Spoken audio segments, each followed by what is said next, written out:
অত কিসের টেনশন, হয় পাস করবো না ফেল করবো। তোমাকে তো দেখিবারে মন না চায়, পেটের দুঃখে আইসু। আমাকেও তো আসি না মন চায়, তোমার পাটের কথা চিন্তা করি আসি।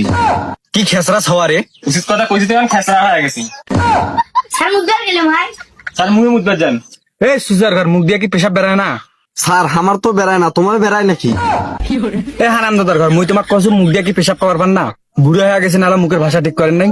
ও স্যার পরে ছিলেন, নাহলে মুই মুতি ফেলাই। তাহলে কোনো মুতে টুতে হইবে না, তোমার খাতা দেখে মোর হাই প্রেশার উঠে গেছে। সুসার ঘরে নাম্বার পাইছিলে। আপনি দেন কিপটামি করিয়া, আর আমাদের দোষ? সুসার কথা দেখ টাউটাউ করে। এই বেটা সত্যি কত নাম্বার পাবো? পরীক্ষাটা বেশি ভালো হয় নাই, তবে 100-80-90 পাইনি। দম আছে তোর 80-90 পাওয়ার? নাহলে তো 60-70 হইল। তোর যে পড়াশোনা কেমনে তুই 60-70 পাস? স্যার কমসে কম তো 30-40 পাইম। এ সুজা 17.5 পাসিস তুই? বা মেলা পাচ্ছ তো। মনে হয় কলজাত গ্রহ। পরীক্ষাতে আসছে একটা, লিখছে আর একটা। পরীক্ষাতে আছে মাতৃভাষা থাকে, পিতৃভাষা থাকে না কেন? এই সুজা লিখছে মায়ের সামনে পিতৃ কথা কবার পায় না। সব কথা মায়ে কয়, পিতৃ মুখত কোনো কথা নাই দেখি পিতৃভাষায় নাই। আমার বাড়ির খবর তোমার জানেন না, তো তোমার কি বুঝবেন?